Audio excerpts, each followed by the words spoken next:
जा सकती हैं। तो अब मैं बिला ताख़ीर जो है वो दावत दूँगा स्कूल द सिटी स्कूल के director and the faith academia के principal and director sir Ali को कि वो तशरीफ़ लाएँ और अपने ख्यालात का इजहार करें। आपकी ज़ोरदार क्लैपिंग की गूंज में मैं दावत दूँगा सर अली को कि वो स्टेज पर तशरीफ़। बिस्मिल्लाहिर्रहमानिर्रहीम, अस्सलाम वालेकुम।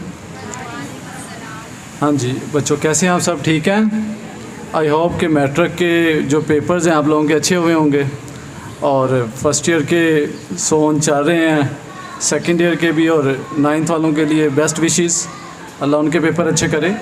तो very thankful all my colleagues and staff and around you students कि आप लोग आए, आप लोगों ने टाइम निकाला और हमसे बात कुछ चीज़ें थी जो मैं काफ़ी ईयर से करना चाह रहा था और एक सेटअप नहीं बन रहा था कि हम उन चीज़ों को कैसे आगे लेके चलें। सर ने आप लोगों की काउंसलिंग की, उन्होंने आपको इथिक्स के ऊपर और स्टूडेंट की मॉरल वैल्यूज़ के ऊपर उन्होंने कुछ आपको गाइड किया कि क्या क्या चीज़ें हमारे अंदर होनी चाहिए। जैसे कि आप एक छोटी सी मिसाल है, पाकिस्तान की आज़ादी को ही आप लोग ले लें तो जब पाकिस्तान आज़ाद हुआ था तो तकरीरों के ज़रिए ओरेटर्स, अच्छे ओरेटर्स थे, वक़ारुल मुल्क, सर सैयद अहमद ख़ान, इन लोगों ने, इल्लामा इकबाल साहब, तकरीरों के ज़रिए लोगों के अंदर इतना जोश पैदा कर दिया कि सर ये देखना बाहर के, अभी क्या बाहर की लोग, बाहर देखो ना यार, इतना जोश पैदा कर दिया कि लोगों को ग़ुलामी की ज़ंजीरों वाली बात आप कर लें, एक बातें और एक अच्छी महफ़िल आपको बहुत आगे लेके चलती है। अब मैं आऊँगा रियलिटी की तरफ। टीचर्स ने आपको गाइड किया कि आप थोड़े से मोटिवेट हों। मैं जो एस्पेक्ट फील कर रहा हूँ हमारी सोसाइटी का, आफ्टर 16 ईयर्स ऑफ एजुकेशन, 12 साल, 14 साल, 16 साल, हमारे पेरेंट्स और हम सब लोग, एक इंटेंशन हमारा होता है हर वक्त कि मेरा बच्चा, इसको मैं पढ़ा रहा हूँ, ये मेरा भाई, मेरा बेटा, मेरी बेटी, ये लोग पढ़ रहे हैं और आफ्टर 16 ईयर्स ये माशरे के अंदर कोई ना कोई जॉब करेंगे, ये 1.5-2 लाख कमाएंगे, ये 16 साल की एजुकेशन, ये प्री इंजीनियरिंग करेंगे, प्री मेडिकल करेंगे, इनकी इतनी जॉब्स होगी, ये चेयर्स पे बैठे होंगे, एसी लगे होंगे और so on. Expectations are always high. आप सब लोगों से, अभी भी आपके पेरेंट्स की हैं और आपकी भी हैं। मुझे याद है जब हम 9th-10th में थे या फर्स्ट सेकंड ईयर में थे तो हम कहते थे कि हमने यहाँ से इंजीनियरिंग करनी है और जैसे इंजीनियरिंग करके बाहर पास आउट होना है और हम लोगों को यहाँ से जॉब ऑफर्स आएंगी, यहाँ से आएंगी। ये रियलिटी भी है और डी रियलिटी भी है।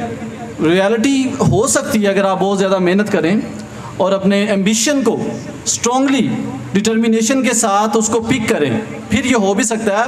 लेकिन अनफॉर्चुनेटली हमारी कंट्री, हमारा ये जो ग्रॉस एरिया है, इसमें इतनी अपॉर्चुनिटीज़ पैदा नहीं हुई, इसमें इतनी ज़्यादा अपॉर्चुनिटीज़ पैदा नहीं हुई। आप अगर 1990 से लेके 2010 तक देखें तो बहुत कम पढ़े लिखे लोग भी बहुत अच्छी सीट पे बैठे हुए हैं।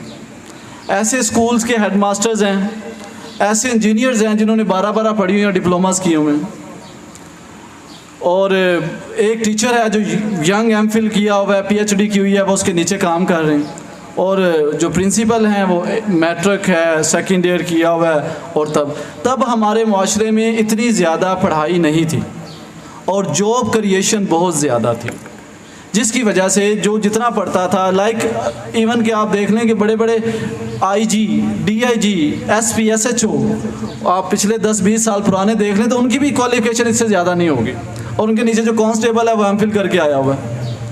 तो हमारे माशरे ने रॉ टैलेंट को रॉ ही रहने दिया है, और इसमें हमारे इदारों का भी कसूर है, हमारे काउंसलर्स का भी कसूर है, हमारी गवर्नमेंट्स का भी कसूर है, और उसके अलावा हमारा अपना भी कहीं ना कहीं कसूर है।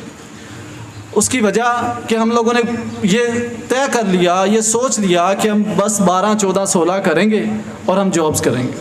हमने कोई स्किल नहीं सीखी, हमने अपने आप को, अभी आप लोग अपना ही मुझे बता दें, कभी किसी बच्चे ने ऐसे काम किया जैसे मज़दूर दिहाड़ी करता है, ऐसे पढ़ाई को लिया?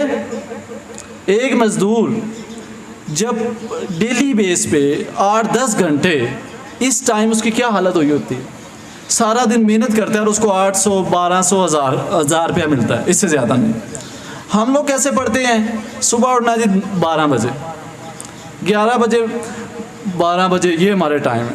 2 बजे हमारा नाश्ता होना है, 3 बजे हमने नहा के कमरे से बाहर निकलना है, 4 बजे हमने किताब पढ़नी है, 4:30 बंद हो जानी है। हमारे सर को दर्द होने लग जाती है। एसी लगे हुए हैं, पंखे लगे हुए हैं, माएँ खाने लेके आ रही हैं, मेरा बेटा पढ़ रहा है जी, मेरी बच्ची पढ़ रही है, और हम लोग 2 घंटे पढ़ने के बाद कहते हैं हम बहुत थक गए हैं। हम लोग ज़्यादातर हमारे अंदर ऐसे बच्चे हैं जो पेपर के लास्ट 1-2 मंथ में पढ़ते हैं, और वो भी ऐसे जब आपने लास्ट 1-2 मंथ में पढ़ने हैं, उसकी क्या तैयारी होनी है? हमारी डायरेक्शन सेट नहीं है, हमारे एम्बिशंस नहीं है, हमारे गोल्स नहीं हैं। हमने अपने आप को according to me and experts 8th class से डेवलप करना शुरू कर लेना चाहिए। 8th क्लास के फ़ौरन बाद से हमें अपनी डेवलपमेंट, अपने फ्यूचर गोल, फ्यूचर काउंसलिंग और फ्यूचर एक्सपर्ट्स के साथ राब्ते में रहना चाहिए। हमें उनसे पूछना चाहिए। अब लास्ट में ये बात नोट कर रहा था, हमारे बहुत लाइक बच्चे हैं जो फर्स्ट सेकंड ईयर करते हैं। फर्स्ट सेकंड ईयर करने के बाद वो MCAT ECAT देते हैं और बुरी तरह फेल होते हैं। उनका नज़रिया क्या होता है कि MCAT ECAT किया है, 2-3 माह की तैयारी की है, उसके बाद फ़ौरन से पेपर हुआ है, उनको पता नहीं लगता MCQs कहाँ से उठा के दे दिए हैं, कैसे हो गया, क्या नहीं हो गया। 1000 से ऊपर उनके नंबर हैं और उनका कहीं भी एडमिशन नहीं हो रहा। इवन बहुत से ऐसे ज़हीन बच्चे जो कि परेशानी की आलम में एडमिशन आगे बड़ी यूनिवर्सिटियों में लेते ही नहीं है कि हमसे कौन सा टेस्ट क्लियर होना है। ये बहुत बड़ा अलमिया है, और इसकी काउंसलिंग भी नहीं हो रही और बच्चों को तैयार भी नहीं किया जा रहा। टीचर्स के पास बच्चे आते हैं, फिजिक्स केमिस्ट्री मैथ उनको पढ़ाते हैं, ये आना है पेपर में, ये आना है, ये आना है, पेपर में बच्चा तैयारी करता है, नंबर लेता है, आगे उसको पता ही नहीं मैंने क्या करना है। आप बच्चों को अभी से एंट्री टेस्ट के हवाले से, आपको FSC प्री मेडिकल रखना है, प्री इंजीनियरिंग रखना है, उसकी सारी कोर वैल्यूज़ का आपको पता होना चाहिए कि हम, और केस स्टडीज़ जो सीनियर स्टूडेंट्स हैं, सीनियर टीचर्स हैं, उनसे आप पूछें, उनसे कंसल्ट करें कि सर कैसे हम आगे जा सकते हैं, भाई हम कैसे आगे जा सकते हैं, आपने कौन से राउट्स पकड़े थे जिनकी वजह से आज आप आगे गए हैं। हम किसी क्वेश्चन करना नहीं चाहते, हम घरों में वो सर की बात की तरह वो छप्पड़ के मेंढक बने हुए हैं। हम बस अपने तरीके लगाते रहते हैं, अपनी फ़िलासफ़ीज़ लगाते रहते हैं, यहाँ से रट्टा मार लिया, यहाँ से याद कर लिया, पेपर दे लिया। इस तरीके से पढ़ने से कोई फ़ायदा नहीं होगा। अगर आपको आगे बढ़ना है, चाहे वो फ़ाइन आर्ट्स ही क्यों नहीं है, चाहे वो FA फ़ाइन आर्ट्स ही क्यों नहीं है, उसकी भी आपको सारी इन्फॉर्मेशन होनी चाहिए, उसकी भी सारी आपको न्यू अपडेट ट्रेंड्स के बारे में पता होना चाहिए, अभी से पता होना चाहिए। इवन 8 के बाद 9 में जब आप एडमिशन लें, तब से आपका एक माइंड सेट होना चाहिए कि मैंने ये करना है, और उसके लिए कौन कौन से मुझे रिसोर्सेज चाहिए, उन सब रिसोर्सेज को यूटिलाइज़ करना है। ये मेरा मैसेज भी है, आप लोगों का एडवाइस भी है।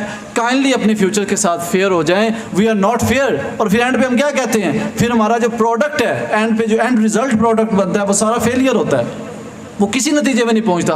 आप आखिरी 10 सालों की रिसर्च कर लें, हमारे स्कॉलर्स, हमारे BS, हमारे MS, वो कहीं के नहीं है, ना स्किल है, ना जॉब है, ना कुछ है। आधे से ज़्यादा मेंटली डिप्रेस्ड है। मेंटली आप अपने माशरे के इर्द गिर्द देख लें, आप बिल देख सकते हैं। हमारा अपना एक्सपीरियंस है, हमारे साथ हमारे कलीग्स जो हमारे बैचेस में से निकले हैं वो और यूनिवर्सिटीज़ इसमें बहुत बड़ी कसूरवार हैं कि बच्चों को जस्ट डिग्रीज़ के पीछे हमने लगाया हुआ है। डिग्री लें और जैसे कैसे पेपर दें ना दें, GPAs हमने बनाई हुई हैं, और जो हमारा इस वक्त चल रहा है Nizam, I think so that is not a fair system. तो इसके लिए बेटे सबसे जो बड़ी बात है, सबसे जो अहम बात है, आप लोग जैसे सर कह रहे थे कि आप लोगों ने अपने अंदर देखना है और अपनी डायरेक्शन को अपने हिसाब से लेना है, और उसके लिए कंसल्ट करें, प्रिपेयर रहें लाइक एन आर्मी ऑफिसर। जैसे आर्मी का ऑफिसर, जंग नहीं होनी है, जंग 10 साल बाद होनी है, लेकिन ट्रेनिंग डेली जारी है। इधर से बम गिर रहे हों और वो ट्रेनिंग ही ना हो। अक्सर हिस्ट्री में ऐसी कौमें, ऐसी फ़ौजें बर्बाद हो गई हैं जो कि ट्रेनिंग से दूर होकर अपने मकसद से दूर हो गई। आप लोग ट्रेनर्स हैं, आप लोग इस तरह आर्मी के समझ लें एक जवान हैं। आपकी डे बाय डे काउंसलिंग होनी चाहिए, डे बाय डे वर्किंग होनी चाहिए। अपने वर्किंग आवर्स सेलेक्ट करें, अपने डेली बेस पे मैंने इतना पढ़ना है, और उस मज़दूर की तरह पढ़ना है जिसको पता है कि मैं 8 घंटे में 1 मिनट भी रेस्ट नहीं करता।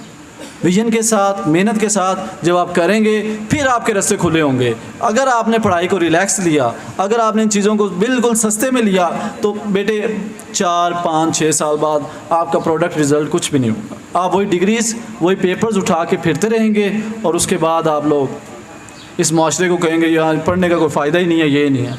अगर पढ़ना चाहते हो, पढ़ाई का बहुत ज़्यादा फ़ायदा है, लेकिन उसके साथ इंसाफ करो। इंसाफ नहीं करोगे, पढ़ने का फ़ायदा नहीं होगा। Thank you very much.